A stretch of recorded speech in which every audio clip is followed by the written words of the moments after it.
Sunday night after a wonderful weekend of HBCU football. Welcome to another episode of the Black College Experience HBCU Sports Podcast. I am Derek Thomas, one half of your Black College Experience team in Baton Rouge, Louisiana, and we have in Atlanta the founder and CEO of Black College Experience, the wonderful Keisha Kelly, Keisha J. Kelly, MBA. Thank you so kindly. So, welcome to another great weekend of Black College sports. Man, it was some upsets. It was some defeats. It was some heartbreakers. There was some good games going on this week. Starting on Thursday night, we had some good games going on this week and a lot of upsets. First, I got to start off by saying shout out to Mississippi Valley. They straight dominated Texas Southern. So we're going to get into that after we go over these other games. But you're rolling with us, of course. We are here on Spreaker, 719-373-6861. That PIN number is 49170. Again, that's 719-373-6861. PIN number 49170. If you want to call in, talk about your team, talk about where everybody's ranked and what you think is going to happen next. So, Derek, let's roll it. Right, we're going to start first in the CIAA this week. So the first game I want to talk about is St. Augustine University Falcons. We know the Falcons had a lot of turmoil earlier in the year. The coach getting let go, then their AD having some health issues, and you have two gentlemen who were tabbed to be the interim coaches. They have now won their second game of the season, defeating Fayetteville State. And I want to congratulate St. Augustine's University, because when you have turmoil like that in your program, it's often hard for young men to focus on a football game. More than this, study and do assignments. And when you have all that turmoil and finger pointing going on with the adults in the administration. And it's good to see that these young men have been trying to stay focused, get focused on the football field, and they've responded with 2 victories this season after losing their head coach. What do you think about St. Augustine's ability to, rebound without turmoil, Kels? And then rebounding, not one game but 2 games, makes it even better. So, like you said, it's hard to focus when you have that type of thing going on. In your athletic department in your program. So to see them do this back-to-back, I think is awesome. And major props to St. Augustine because they're not a program that we talk about often. Exactly. So props to them for getting it done. Up next in the CIAA, SAU defeated Johnson C. Smith 36-19. My favorite CIAA squad, Bowie State, that I like to call Noah Muir, no problem, blew out Virginia Union 52-17. Chowan and Elizabeth City State both they lost a very competitive game, 49-41. And then Virginia State blows out Lincoln, Pennsylvania. Lincoln, Pennsylvania having another tough season, losing 33-5. And then one of my favorite surprise teams in the CIAA, a team that you covered this year, Kels, Livingstone, getting shut out by Winston-Salem State. So the conference has not been kind to Livingstone as the early season schedule, that undefeated record they had has dissipated. So what do you think about the weekend at CIAA, Kels? The CIAA was nothing short of amazing. I'm very proud of Bowie for the 54-17 win. Like, of course, as predicted, we knew that was coming. Now, I can't say that I saw that Livingstone was going to do a by Winston-Salem, and Winston-Salem is turning out to be a program than what I was. And on the flip side, Livingstone is turning to be a different program than what I thought they were going to be, because they started out pretty strong. And, going down the stretch, we're halfway where the season is almost over. So now we're really seeing, it's 7, 8, like 9, 10 weeks in, and you're like, okay, this is what's going on. So to see all this action that went on, I don't think, again, a lot of this. Johnson C. Smith was kind of on the they had some surprise upsets earlier in the year, but no surprise that Shaw, that Shaw beat them, and of course Chowan doing what it does. So pretty interested in the CIAA this week. Right. Now let's go ahead and talk about the standings in the CIAA. The Northern Division, Bowie State with an overall 8-0 record. They are now 5-0 in the conference, 3-0 in the division, followed by 6-2 Virginia State, and Virginia Union is also at 6-2, followed by 2-6 Elizabeth City State and Chowan, and the defeated Lincoln, Pennsylvania. In the Southern Division, you have Fayetteville State sitting at 6-2, followed by Winston-Salem State, who is 3-0 in the division. Again, Fayetteville State's 2-1. Shaw is also 2-1 in the division, 4-4 overall. St. Aug's is 2-6, 2-1 overall. Livingstone is 0-3 in the division, 4-4 overall. Johnson C. Smith is 0-3 in the division, 2-6 overall. So, even though, Bowie State looks to be the favorite because they have just been demolishing everybody. But, the season is still able to be, I guess you could say it's not over with yet, and in the Southern Division, it's between Fayetteville State, Winston-Salem State, and Shaw. Even St. Aug's could potentially get in there if they were to win out. I mean, it's still a lot of football left to be played. So looking forward to see who's going to be representing the Northern and Southern Division in the CIAA's championship game. I'm hoping that it's Bowie State. That's just been a team since I've been covering the CIAA with you. That's just been a team that stood out to me. I don't know why, because I don't know if it's the Bulldog or whatever, but I just like Bowie State. I like the way they play football, and I like the way how even after losing their superstar, they have not let that dampen expectations for their football program. They're still rolling along. In the Southern Division, Winston-Salem State used to be the team to beat, but Fayetteville State, it's like not this year again. So we're trying to get back to the championship game. So it's good football played in CIAA. I know we're swag babies, me, you, and PP. The one thing PP will call it in the game, but there is good football, great football played in the CIAA. So we want to make sure we highlight that on top of the football that's played in the SWAC and the MEAC. But, so let's move right along. Rest in the CIAA. Volleyball standings. All right. Volleyball standings in the CIAA. The Northern Division, Virginia State is 4-0 in the division, followed by Virginia Union with 3-2. Elizabeth State 4-1. Bowie State 1-4. Not doing so great in volleyball. And Lincoln, Pennsylvania, again, defeated in the division, 0-5. Shaw, 6-1. Fayetteville State, 5-1. And Winston-Salem State, 4-3. Johnson Smith, 3-4. And Livingstone, 4-4. Claflin, 2-5. And St. Aug's, 0-6. Cross country, Elizabeth City State wins its third straight title in women's cross country, Kels.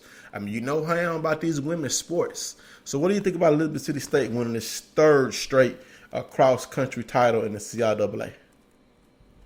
I think cross country is something that kind of crept in. A lot of people weren't paying attention to, and I really, with so much going on, you got basketball about to start, football came up, and then here comes cross country, and I was kind of paying attention to it on the Morehouse side. On the Clark Atlanta side, but I did not realize on this side that this is what, and I think that's excellent. 3 times in a row, you know how I feel about Alabama State. So that means that they're doing something right on that side. Exactly. So I just want to highlight some of the runners. See here. See if I can find that. The All CIAA team includes Frank Cannon and Camille, along with Nazira Purnell, Lincoln University, Tamar McLean, Winston-Salem State, Kayati Ann Went of SU, Alina Cruz of Fayetteville State, Sarah Beasley, also of Fayetteville State, Jordan Berzinski of Virginia State, Ladina Hippolyte of Virginia State, Hannah Pilstrom, Amber Glenn, Gabrielle Glasgow, Louisa Curry, and Carissa McKay. So congrats to the all CIAA women's cross country team for an awesome event. And of course, congrats to Fayetteville State and runners Mercury Kimmerty, who was named the women's cross country female athlete of the year in the voting. So it's awesome to see that streak continue. On the men's side, Virginia Union wins the cross country championship for the men. So, and I've kind of learned a little bit about cross country since I live next to a park here, and they actually have cross country meets on the weekends with the high school and junior high. That is a very, very tough sport. I mean, you run around on different terrain, hills, dirt paths, and it's all about endurance. So, congratulations to the men of Virginia Union for winning the cross country championship, edging defending champion Virginia State. Battle of Virginias to capture the 2019 men's cross country championship at Green Hill Park in Salem, Virginia. And the all CIAA team includes Crypto, Freeman, and Huff of Virginia Union, Peter Ike, Enos Rotich, Dominic Samuel, Frederick Island, Keondae Johnson, Nicholas Stackfield, Charles Whitehead Tillery, Bethel Churia, Anthony Wimbosh, and Toritich Kiplaga. Yeah, I know I probably butchered a lot of those names, but congratulations to those athletes on a successful cross-country season. All right, so we have a little hardwood information also because, late October, Kels, we have football and we have basketball in HBCU land. And I just think that's awesome. I'm just going to run through the CIAA preseason conference teams and predicted order of finish. In the men's, the predicted order of finish is Bowie State is predicted to win. Virginia State behind them, and then Livingstone, Virginia Union, Claflin, Elizabeth City State, Shaw, Winston-Salem State, Fayetteville State, Lincoln, Johnson Smith, and St. Augustine's. The men's all-Saturday backcourt is Roger Ray out of Livingstone, Cameron Campbell out of Lincoln, Robert Cologne out of Winston-Salem State, Terrell Leach out of Virginia Union, Walter Williams out of Virginia State. The front court is Liddell Elmore out of Livingstone College, Saquon Jameson out of Bowie State, Daquan Williams out of Lincoln, Tajai Byers out of Elizabeth City State, Andrew Corum out of Virginia State, Case Minor out of Justin Smith, and Alex Owens out of Shaw. So what do you think about the men's basketball predicted order finish, Kels? I always say, just like the coaches say, of course the game has to be played because anything can happen. And the thing that we don't ever factor in is injuries. And we always look at what the season was like for those teams before. No surprise in where they are, but again, the game has to be played as we go through. Well, it's still early, and it's kind of like everybody's like getting excited with NBA. Like, oh, this team is 2-0, and this team won. And I'm like, it's literally the beginning. So I think anything can happen. I think, like anybody else, analysts have to give their predictions. You have to do that. I mean, that's what makes for a story. So just to see where people live up to with the hype is the most important thing. Yes, indeed. And now for the women. The women's predicted order of finish is Virginia Union, Fayetteville State, Bowie State, Johnson C. Smith, Lincoln, Pennsylvania, Elizabeth City State, Winston-Salem State, Livingstone, Virginia State, Claflin, Shaw, and St. Augustine's. As far as all women's backcourt, Deja Harris, Livingstone College, Sharika McNeil out of Virginia Union, Kwanzaa Murray out of Lincoln, Amaya Tucker out of Winston-Salem State, Asia Deal, Elizabeth City State, Women's Front Court, Natalia Luster, Elizabeth City State, Kajaya Williams, Bowie State, Alicia Mikado, Lincoln University, Jasmine Carter, Virginia Union, Ife Okoye, Virginia Union, Denisha Christian, Bowie State, and Kalia Williams, St. Augustine's University. University. Congratulations to the young men and women who were selected to the all CIAA preseason honors team, because it's time to get balling, y'all. So we're going to take a quick commercial break, and we're going to come back, and we're going to jump into the SEAC. We'll be right back in about 31 seconds. I already knew that I was going to go to college, from a young age. I definitely want to major in political science. After that, I'm going to get my law degree. Then I'm going to come back to Detroit, boost the economy, become the mayor or something, try to make the situation better for other people. I feel like I owe it to the city. I'm determined. It's going to happen. My name is Justin, and I am your dividend. All right, we're back with more Black College Experience, and we just ran over the sports news in the CIAA, and now we're ready to talk about the SEAC. Now, Kels has been attending game after game every week in the SEAC, out there grinding. Kels, did you attend a game this weekend? I did. So I'll start off, and I'll go through the SEAC, but I did. Yesterday I got a chance to do Spell House, which, of course, is Morehouse and Spellman's homecoming. Whoa. What do they call it? It's called Spell House. So Spellman and Morehouse put their homecoming together, and it's called Spell House.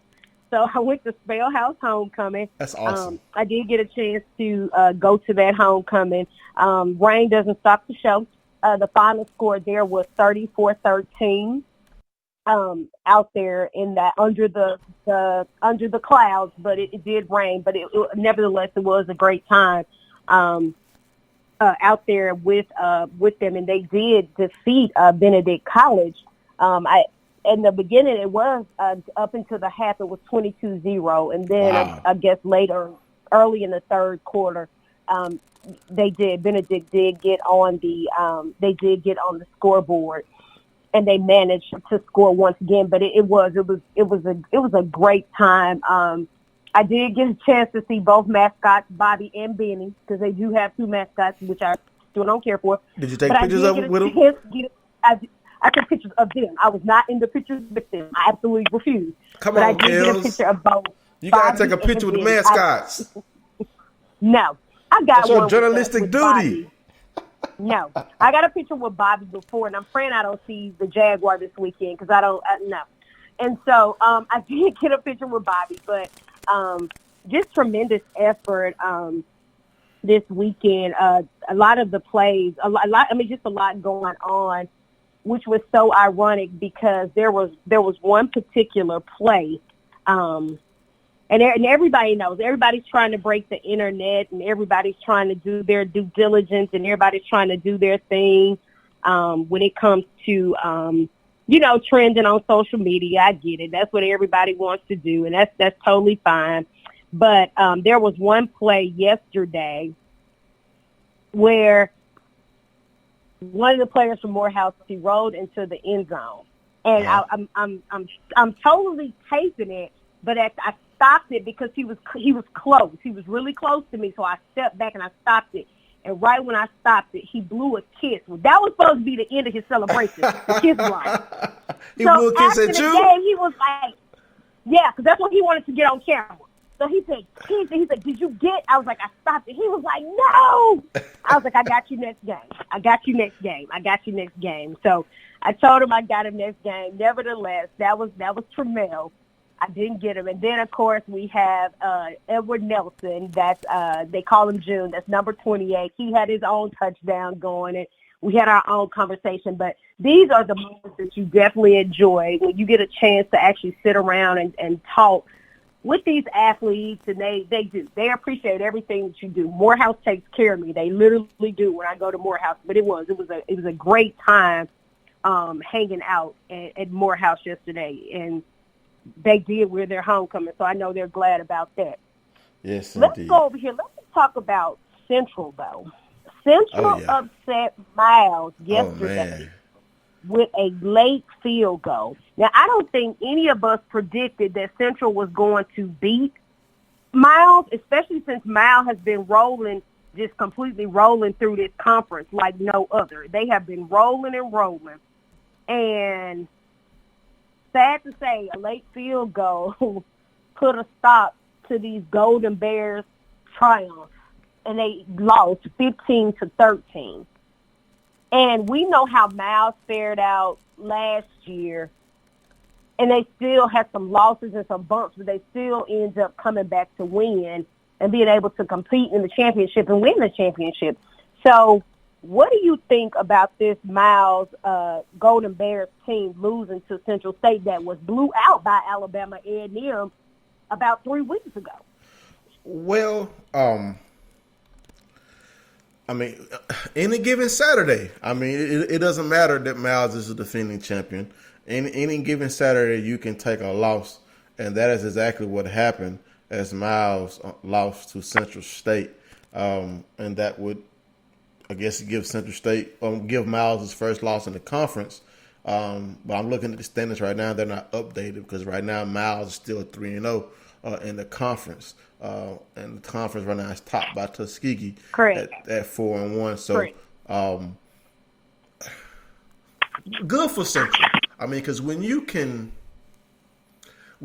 beat someone who no one thinks that you're going to beat, that means you're doing well in your program. I mean, you can get everything put together for one game, and then you when you execute that one game, you then start to put it together for the next game and the next game and the next game, because that's what Miles did last year. They were defeated, and then they went on a run, and a run that captured them the 2019 SEAC football championship. So, just it is what it is. Correct. And I think that's, like you said, it's just great for Central. It's great for Coach Pearl. It's a good look for his team. But, more, of course, Miles will bounce back, and they'll go through and they'll do their thing. And but Savannah State. Now, Savannah State just celebrated their homecoming yesterday. They celebrated their homecoming yesterday against Albany State. And they did it. They are right now they're 4-0 in conference play. And for people that don't know, they just came back to the SEAC. So what we're looking at is a team that's straight dominating, looking like, people were actually predicting them to finish last. And they're proving that exactly. They're proving that they belong in this conference. Now, it didn't look good in the MEAC when you got people like North Carolina A&T, Howard that was doing their thing, Central, FAMU.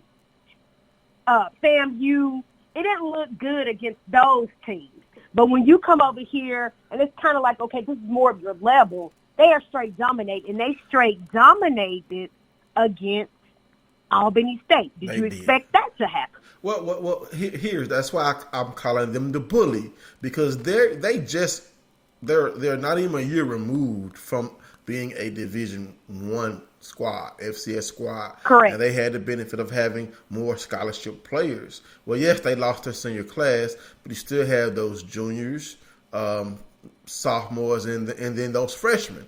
So we're going to see if this is going to be able to continue in the years coming forward, because Albany State is a very, very strong team. We saw what happened when Savannah State played against Alcorn. Alcorn manhandled them. So right now, Savannah State is the benefit of being basically a Division I team playing Division II teams every week in the conference. I mean, that bodes well for Savannah State. I mean, I'm pretty sure. No one thought this was going to happen. I did. I didn't say much about it. I just looked at some, they're picking Savannah State to be last. But they're basically a Division I squad. That's what they are. I mean,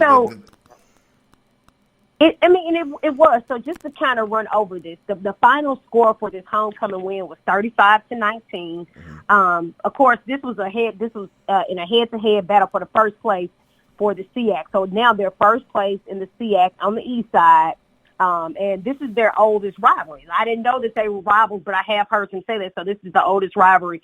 Of course, this was played before over 8,000 fans on Saturday down at Savannah State, but the Tigers are now tied for first with Fort Valley State, both sporting 4-0 records in the SEAC. Now, their final home game of the season, they will test their first place standings in the conference as they host Fort Valley State next Saturday. So one of their records will be tarnished, kind of like Southern and Alcorn. Somebody has to lose. To that. Somebody has to lose. And Albany State, again, that's one of the biggest rivalries. And the first time they played was in 1932. And so yesterday was the 60-second meeting of them on the gridiron. But, again, they have not had a winning season since head coach Daryl McNeil led the Tigers back in 98. That was a 7-4 record. And that's 2 years before the team would elevate to the NCAA Division I. So now the Tigers, they opened up the day yesterday with a 9-play, 65-yard drive that culminated with 1-yard touchdown rush from D'Angelo Durham. Durham led the field in offense on the day, racking up 150 net yards on 20 carries with 3 touchdowns. So he was just playing, just running.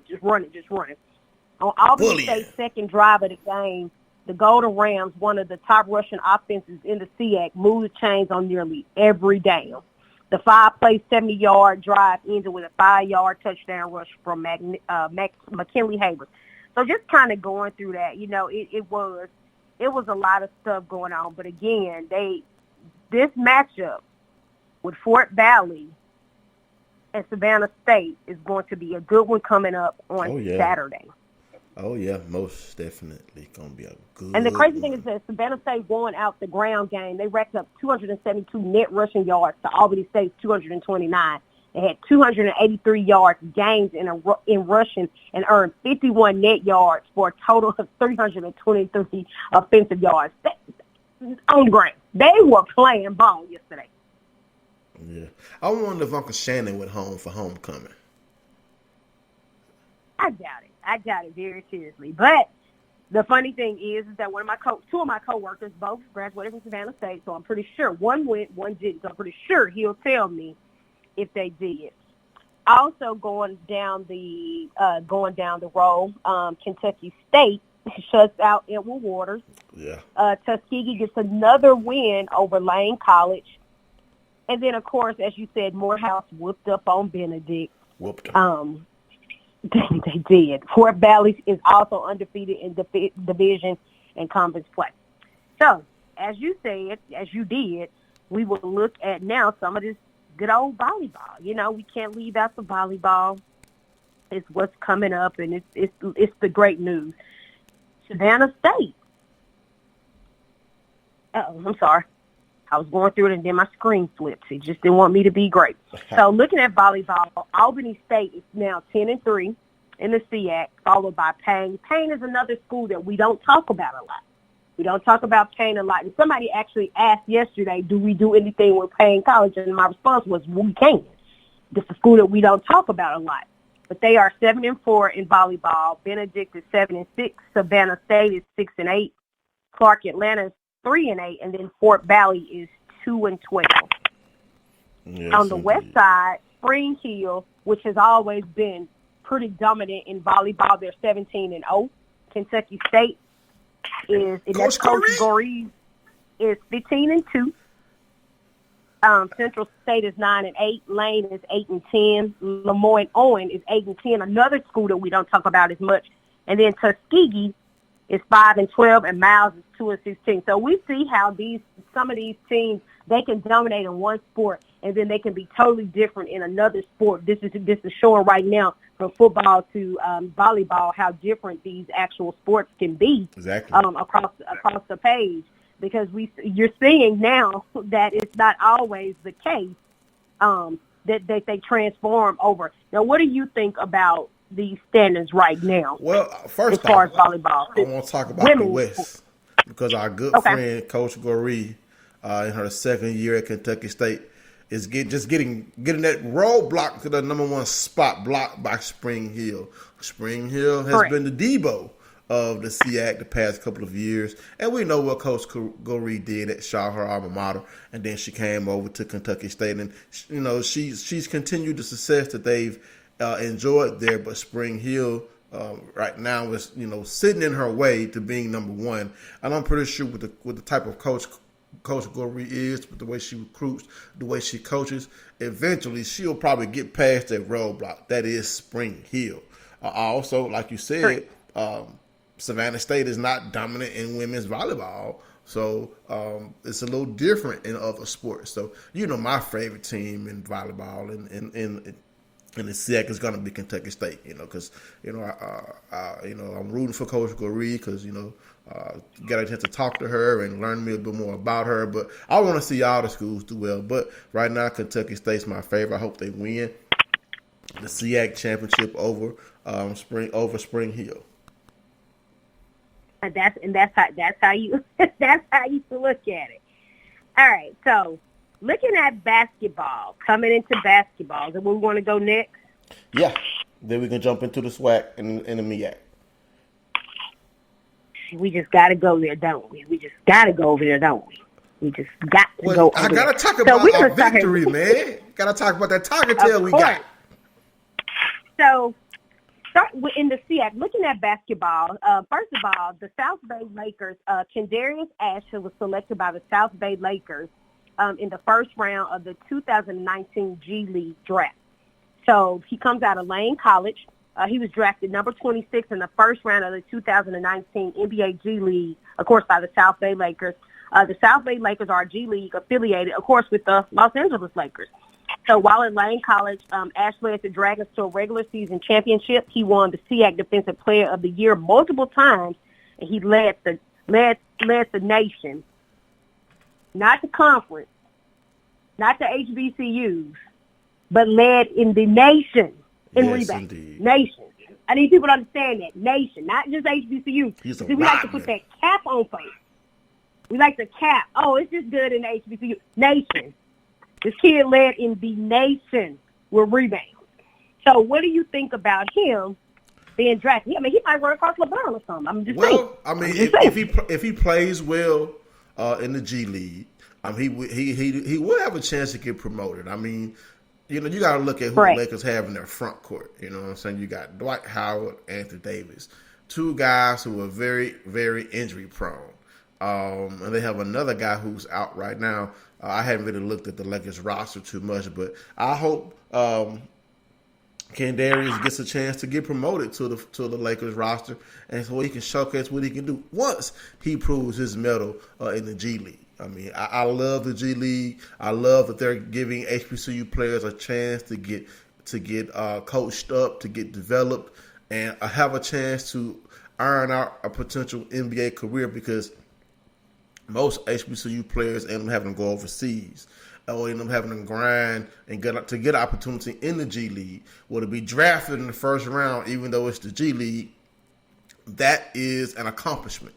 So congratulations to Kendarius, and I'm going to be watching. Even though I'm not a Lakers fan, I'm going to be hoping that he does very, very well. Okay, so for some reason it won't let me load the standings for the basketball. I don't know if you have them, but it won't let me load them for 20. The preseason player of the year. I have it. I can run those down. Preseason rankings. Morehouse is predicted to be number 1 in the Eastern Division, followed by Albany State, Clark, Savannah State, Benedict, Fort Valley State, and then Payne. The Western Division, Miles is predicted to be number 1, followed by Lemoyne-Owen, Lane, Kentucky State, Center State, and Tuskegee, and then Spring Hill. The preseason player of the year is Robert Andrews out of Morehouse. The preseason defensive player of the year is Romaine Thomas out of Clark. I'm just going to go over the first team right now. If you want to find out the rest of the team, visit the SEAC's website. First team, all SEAC: Devin Booker, guard Lemoyne-Owen, Robert Andrews, guard Morehouse, Tyrone Banks, guard Lemoyne-Owen, Miles Thomas, forward Tuskegee, and James East, guard forward Tuskegee. Now we get a chance to talk about the women. Women's basketball is my favorite sport after football. So the women's preseason honors are as follows. The preseason rankings in the Eastern Division: Benedict is ranked number 1 in Clark, Atlanta, Savannah State, Payne, and then Albany State, followed up by last place, Fort Valley State. Western Division is number 1, Kentucky State, Tuskegee, Central State, Lane, Miles, Lemoyne-Owen, and then Spring Hill. The preseason players of the year is Ayana Yana Bay Benedict. She is a scoring machine. And preseason defensive player of the year is Naja Shamideen out of Miles. The first team, of course, Miss Bay out of Benedict, Tiffany Valentine out of Spring Hill, Alicia Franklin out of Fort Valley State, Reagan Jackson out of Clark Carolina, and Keandra Archie out of Payne. Kind of weird for the preseason defensive player of the year to not be voted on the first team. That's kind of normally your first team selections. Your defensive preseason offensive player of the year are voted on the first team. So I guess we'll see what happens as the season progresses. So let's see here. That is all we have for the SEAC. So we're gonna take a quick commercial break, and we'll be right back. We're gonna talk about the SWAC and the MEAC. We're gonna get ready to take it home with the SWAC and the MEAC. So we'll be right back in 31 seconds. I already knew that I was going to go to college, from a young age. I definitely want to major in political science. After that, I'm going to get my law degree. Then I'm going to come back to Detroit, boost the economy, become the mayor or something, try to make the situation better for other people. I feel like I owe it to the city. I'm determined. It's going to happen. My name is Justin, and I am your dividend. All right, we're back with more Black College Experience. We're getting ready to jump into the SWAC and the MEAC. Now, can we go first, Kels? Can we go first? Oh, yeah, that's fine. You can go first. Yeah. All right. That's fine. We can go first. So, we can go first. Yeah, that's fine. We all know what happened last week on the campus of Vita. Oh, wait. No, we got to start on Thursday. We got to start with Jackson State. We got to start there because we got to start on Thursday. We got to start with that Tiger Tail. We got to start with Thursday. We do. I forgot all about that. We got to start with Thursday. just stole my excitement. Y'all got it. Y'all deserve it. But go ahead. We'll start with Thursday. Or if you want to start with y'all, no, we're going to start with Jackson State. They deserve it. That's the upset of the weekend. Jackson State University, a school I grew up rooting for, decided to play like the Tigers of old, and not almost shut down. They beat up on Prairie View 31-28, not allowing that vaunted offense that the Panthers have to outscore them. I mean, you have to look at this Jackson State squad, a team that we had down 21-0 at one point. We end up losing that game 31-28 after they made a quarterback change. And Derek Ponder probably should have been the quarterback for the Tigers all year long. He leads this upset victory over Prairie View. Early in the game, you thought that Prairie View was going to just run through this Jackson State defense. But that was not the case. 38-35 victory by the Tigers. Stats for the Panthers. Jalen Morton, he had a lot of yards, 192 yards and 2 touchdowns, 1 pick. But he was only 7 of 19, not efficient at all.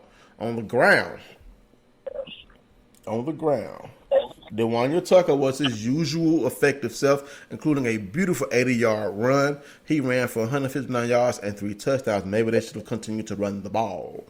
Maybe they could have beat Jackson State.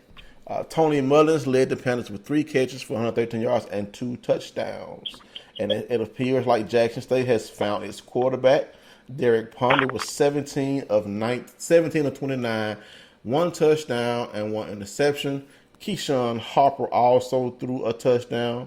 Keyshawn Harper also led the Tigers in rushing, 105 yards, 2 touchdowns, followed up by Kamani Clark with 75 yards. Through the air, D.D. Bowie continues to be a matchup nightmare.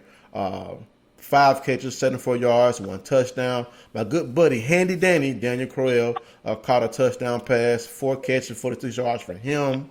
And Jackson State upsets Prairie View. PP, we let that tiger tail escape last week, and then those Tigers went down and captured their own Panther tail. What do you think about Jackson State defeating Prairie View on ESPN? Man, I'm mad. We let them off the hook, man. We gave them confidence, man, and they took that confidence and went down to Prairie View and pretty much they outplayed Prairie View for most of the game. They did. So got to give them their credit, even though I hate that we let them off the hook. We let them escape. We let that tiger escape. We had it caged, ready to capture that tiger tail and pin it on the wall, and we let it escape, and that tiger tail has now positioned itself. If they went out, they could really make some noise in the SWAC East. Kels, Jackson State versus Prairie View. Your thoughts? Okay, so on the Jackson State versus Prairie View game, I don't know. It's just like Prairie View couldn't get anything going. And when they finally did, like I said, y'all gave them a boost of confidence because they took that and they ran with it, and defense wasn't letting up. It's like once they got ahead, they wasn't letting up.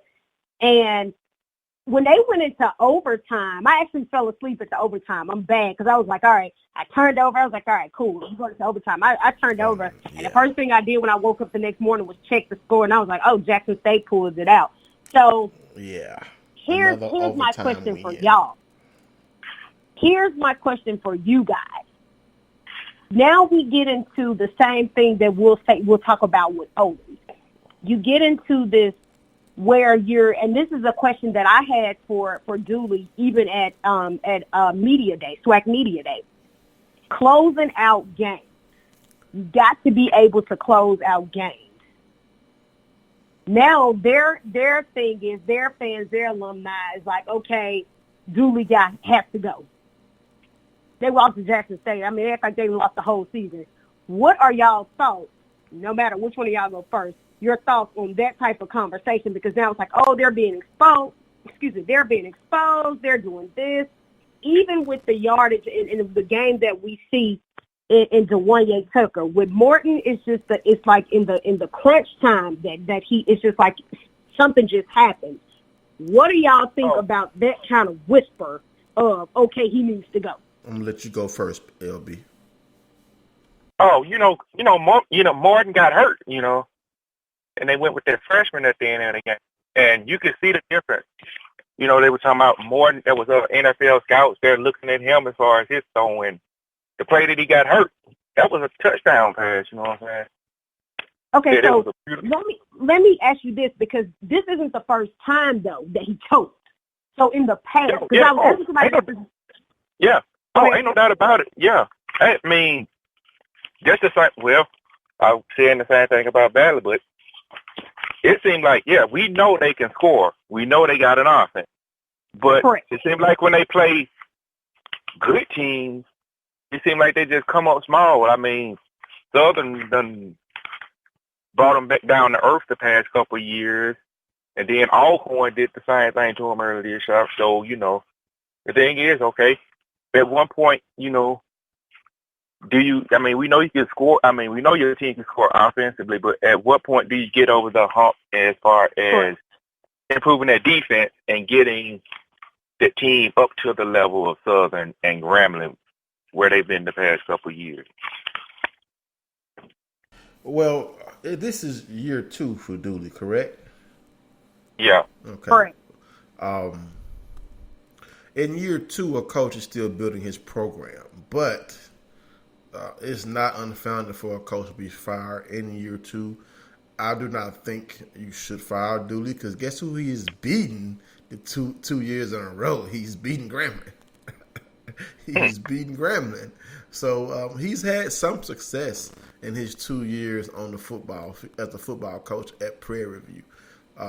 So I think he needs to continue being the coach, continue to try to implement his system on the campus of Prairie View. But if powers that be feeling a change needs to be made, Dooley won't be without a job long. He's a good coach. He's a good offensive mind. So it will be wise for Prairie View to keep him as the head coach. Okay, makes sense. All right. So now can I talk about the tiger tail that we got?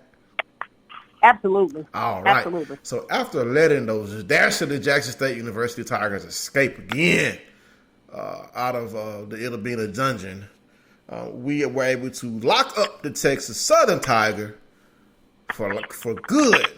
And PP, did you go to that? I know you went to the game. Yeah, I was up at the press box yesterday. So talk about how we demolished Texas Southern. Man, okay, it was right. I mean, that tropical storm came through there earlier, soaked the field or whatever. But sick the mosquitoes on. I don't even know why I'm laughing when you said the tropical storm came through. I don't even know why I laughed at that. I don't know, but that was just funny. It was just funny. The tropical storm came killer mosquitoes. Yeah, I mean, it came through there, and by the time the game started, it wasn't raining, so it looked we got kind of bad start. They blocked the punt on the first drive and scored the touchdown, but after that, it was pretty much all Valley. I mean, Johnson. All Valley. Yeah, all Valley. I mean, they just scored. They didn't score an offensive touchdown until late. It was under 3 minutes left in the game. So that kind of let you know how good the defense was. But Johnson, redshirt freshman out of Memphis, everybody know how good he was. He finally had his breakout game. Had over 120 yards rushing and a touchdown, and then Bryant added a touchdown rushing and a touchdown passing, but it was the defense that really just stood out yesterday. Had a pick six for his touchdown against DeAndre Johnson, who we kept in check, and we had a strip sack fumble touchdown in the fourth quarter to kind of really put their game away. And man, that was probably the best game I've seen us play in at least. Overall game we played in at least 5-6 years, at Valley. So, I mean, it was just good to see Coach Dance and them get that first conference win and just that first win that over a team we haven't beaten in about 5 or 6 years. So, right. To see them get that first win, that was good. And hopefully we got 2 more home games coming up. Hopefully they keep that momentum rolling. All right. So now we're ready to talk about the Magic City Classic. Alabama A&M had a little bit more magic than Alabama State. It was a high-scoring affair. A 43-41 victory for Gens. Alabama A&M. Let me get that right before she beat me up. Alabama A&M Bulldogs. This was an awesome game on the football field. The Magic City Classic is one of the best classics in HBCU football. Kels, what do you think about the Magic City Classic's awesome game between the Alabama State Hornets and Alabama A&M Bulldogs? Well, Alabama A&M is home number 2 for me. That's home for me. My twin sister graduated from Alabama A&M, so that's my second home. And we've been doing Magic City Classic since we were knee high to a tree.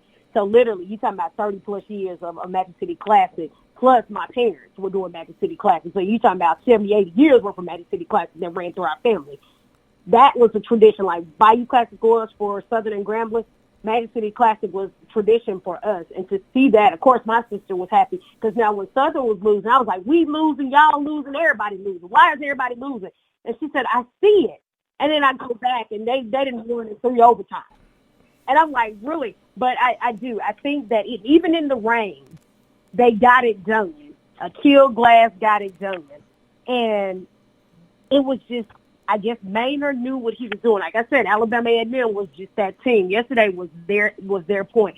Can't forget to give props to the marching maroon and white band for the tribute to the little girl Cupcake. Yes. That was such a tragedy. That was one of the best tributes I saw a band do. Really emotional moment, but it was really great. But Alabama A&M came out. I mean, that has to be, and I've been at a Magic City Classic where they've gone into 1 or 2 overtime. I think maybe 2 overtimes, or maybe 2. But I haven't saw 3. So I haven't saw 3. So I think that was probably one of the best games in a while. I think it was one of the best games. All right. So let's just highlight some performances in the Magic City Classic. Davis, the quarterback for Alabama State, threw for 202 yards and 5 touchdowns. Ezra Gray ran for 104 yards on the ground through the air. Jefferson led Alabama State with 95 yards and 2 touchdowns, followed up by Tariq Allen with 2 touchdowns on 3 catches for 46 yards on the ground for Alabama A&M. Jordan Bentley got off. 197 yards and 3 touchdowns. Akil Glass led the victory, 236 yards through the air, 2 touchdowns, and 1 interception. Through the air, Zabrian Moore had 165 yards and 1 touchdown. So, congratulations again for that Madison City Classic win. Also, up next, we're going to talk about Grambling eking by Arkansas Pine Bluff. So Grambling now has another conference victory, 39-33 over Arkansas Pine Bluff. But this was a fight. I mean, Arkansas Pine Bluff would not go quietly into the night. Like I said, this is a different Golden Line football team than it was last year. So what do y'all think about Grambling able to get past Arkansas Pine Bluff? Go ahead, Patrick. You can go first. Yeah, I mean, Grambling seemed like, what is it?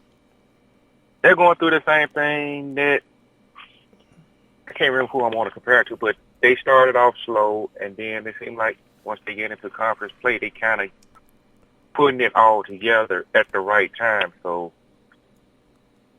it seemed like everybody was ready to anoint, Southern as far as representing the SWAC West, but, Grambling's kind of like say, hey, we kind of had our run. We ain't just bad, and hey, don't forget about us. We're going to have a say-so in this conversation, whatever. And UAPB, they're not totally eliminated either, so it's going to be very interesting as far as how the SWAC West goes down compared to the other divisions, which seems to be all but elementary as far as Alcorn is concerned, yeah. So let's run down performances in this game. Shannon Patrick threw for 291 yards, 4 touchdowns. Okay, so I didn't give my opinion, though. Just forget me, huh? No, I was going to give the stats and then get your opinion. Just forget me, huh? No, can't forget you. I do. Even with them, and I guess it's just like you said, it's going to be interesting to see what happens. Like we were saying earlier, this is why they get the predictions. Then you got to see how it plays out. Because what happens is you put Southern first, you put Prairie View second, you put Grambling third, and you see how this is faring out. Nobody knew Pine Bluff was going to play how Pine Bluff is playing. So Pine Bluff isn't completely out. And even with the situation with them yesterday, even though Grambling won, it's like you said, they barely got by. Now, almost doesn't count because they still won. Can't say they didn't. They still won. But in this case, anything could happen. Anything can happen on a loss for us, a loss for Grambling, a loss for Pine. Anything can happen at this point.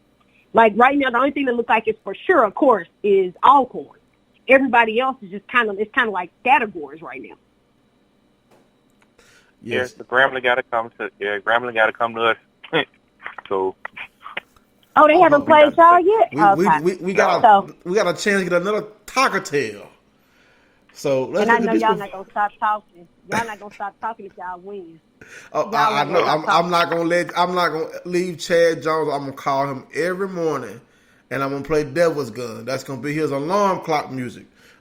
So let's run over these performances in this game. Shannon Patrick, 291 yards, 4 touchdowns, but 3 costly interceptions.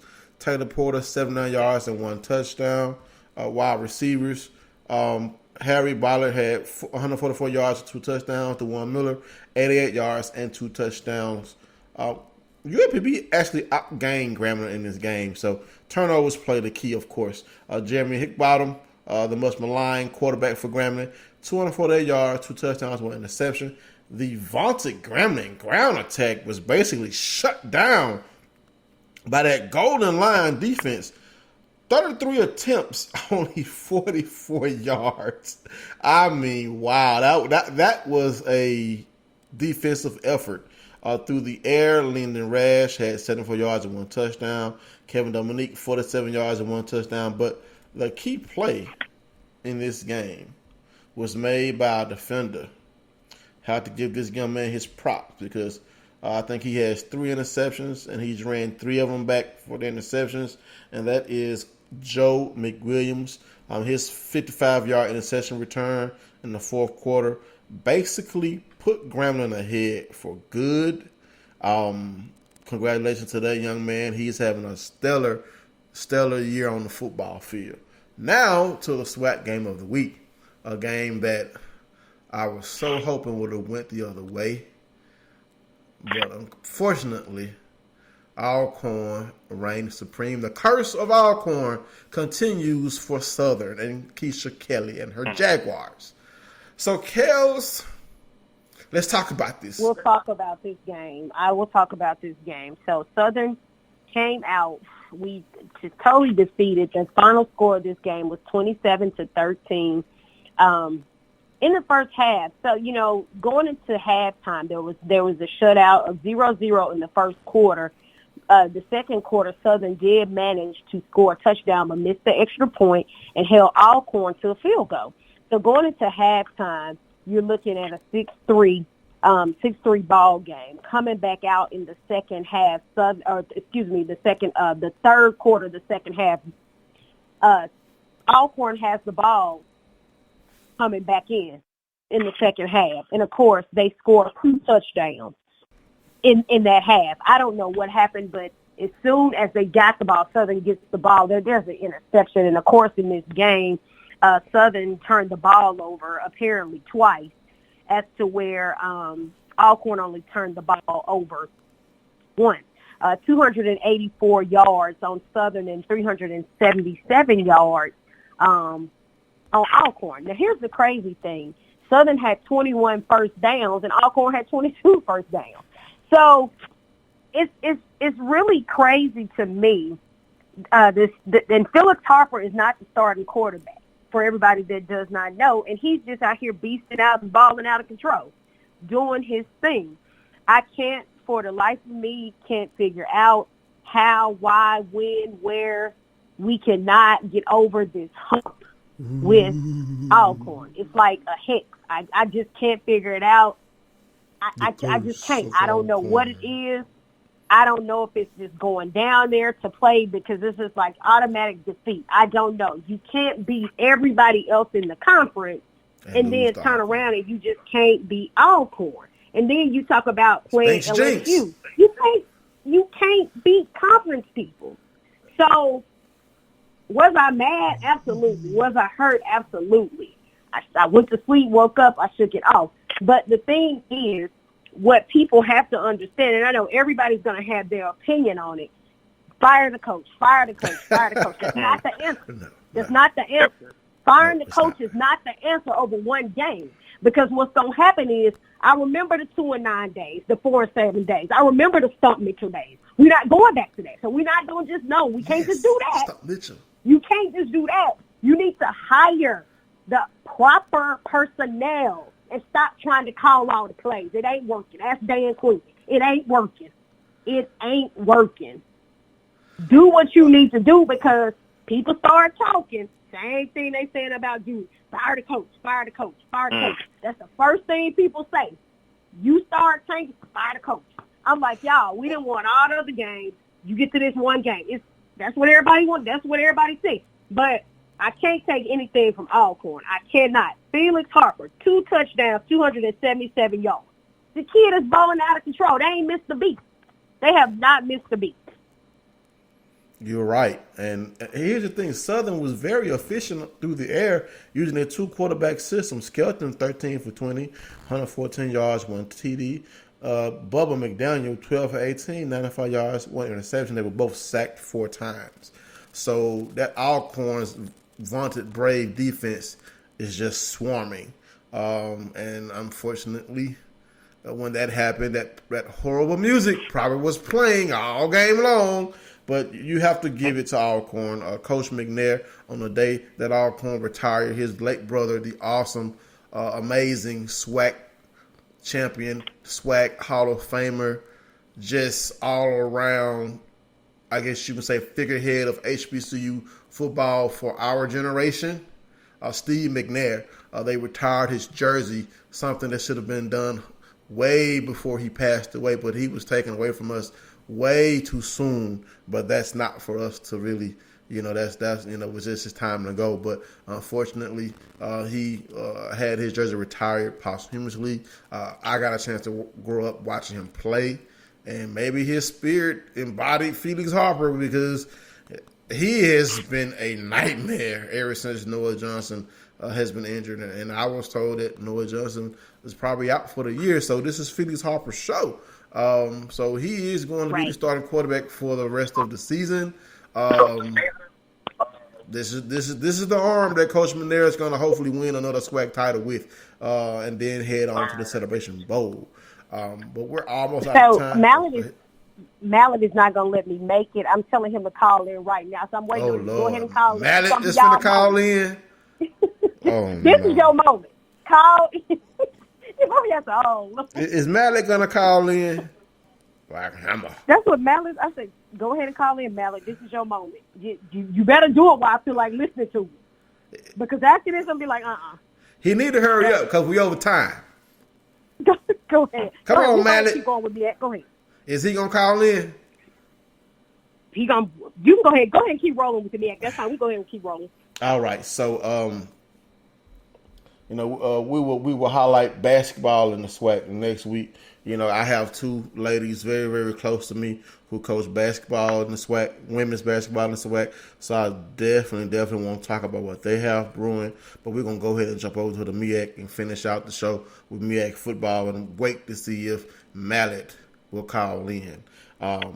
Now, to the MEAC. I feel like the North Carolina A&T Aggies just took all of their frustrations on Polar Howard. I mean, somebody said that's what was going to happen. They opened a can. I did. Chaos, can I cuss? You say whatever you want to. They opened a can of whoop ass on Howard. They did. They threw everything at them. The kitchen sink, the refrigerator, the washer, the dryer, they threw everything at them. And I mean everything. I mean, we know they had to fight last week.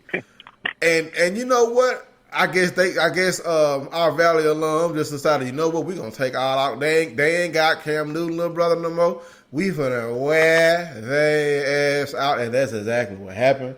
They wore Howard. I'm talking about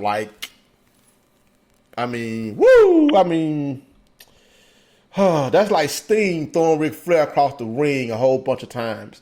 64-6. Didn't Howard get shut out by Maryland's like 7-0 earlier this season? Yep. Now that's an FBS squad. North Carolina A&T whooped Howard like they were an FBS squad, and oh boy, I feel for Howard. I feel for Coach Prince, but you got your ass whooped. All right, North Carolina Central versus Delaware State.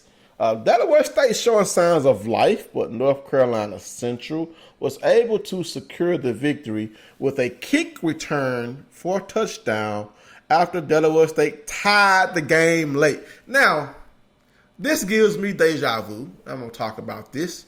When I was in high school, we played against Greenwood High. And they took the lead on us late in the game. And they kicked the ball off, and my stepbrother, Rashawn Booth, out of Callaway High School, that's high school I went to, took the ensuing, he wasn't even supposed to be on the field, he took the ensuing kickoff and ran that sucker straight down the field for a touchdown for a game-winning score. That's exactly what happened against Delaware State. North Carolina Central returned the kick for a touchdown to seal the deal. Find out this kid's name. I need to get him some airtime before we get out of here. Freshman Brandon Codrington returned the ensuing kickoff 75 yards for the game-winning touchdown. I mean, that's a way to lose a game, Kels. It's tough. All right. FAMU continues to win in a season that will have no championship reward. No postseason for the Rattlers. They defeat Morgan State 24-12. Now, in a game, next game, that kind of muddied the water atop the MEAC, South Carolina State, Coach Buddy, gets another victory to add to his repertoire defeats Bethune-Cookman 27-19. Now, Bethune-Cookman was the favorite after NC lost. Well, not anymore, because South Carolina State made sure that they would be in the running for a share of the MEAC title if all fair goes well. I mean, you just got to win. You know, you got to win, because it doesn't matter what FAMU does. They can't go. I mean, I would love to start a petition for the NCAA to let FAMU go to the MEAC, to be the MEAC champ if they went out. I would love to do that. Maybe it's something. Can we do that? I mean, I know the NCAA has put them on probation, but FAMU has not been good in a long time. And for them to be as good as they are, to be the very dominant North Carolina A&T squad and not get the reward of going to the Celebration Bowl, that just feels like opening an empty Christmas present, Kel. What you think about that? I totally agree. I do hate that they can't play this year. I really do, because I would love to see a different school here for Celebration Bowl. I truly do. I mean, it's just they have a lot of grit with them. They have a different type of grit and grind within A&T. They have a different type of playing style with A&T, and they gonna get gritty with you. They gonna get down and dirty with you, and that's the kind of ball I would love to see. Especially from this team, but you know, in this case, it just won't happen this year. Yes, indeed. Now these standings are not up to date, but Bethune-Cookman is now 4-1. North Carolina A&T is 3-1. South Carolina State 3-1. And the big last place team is a 4-0 FAMU squad. Mallet, you gonna call in, bro, so we can get out of here? If not, we getting ready to go. It looks like he's not, so we're going to go ahead and get on out. We're going to get Mallet on next week. You know, I know he wants to call in and talk about his Alcorn Braves. But Kel, go ahead and close us out. All right, so it is officially my homecoming. I am officially in homecoming mode. I will see Derek on Wednesday, because I will be in Baton Rouge on Wednesday. Got the room ready. I am headed to Baton Rouge on Wednesday. Super duper excited about this. Now, of course, it was against Alcorn last week. This week is against Alabama A&M. So now I got to argue with my sister this week. So I'm excited about homecoming. I'm excited about seeing everybody. Just to see what the week is going to be about.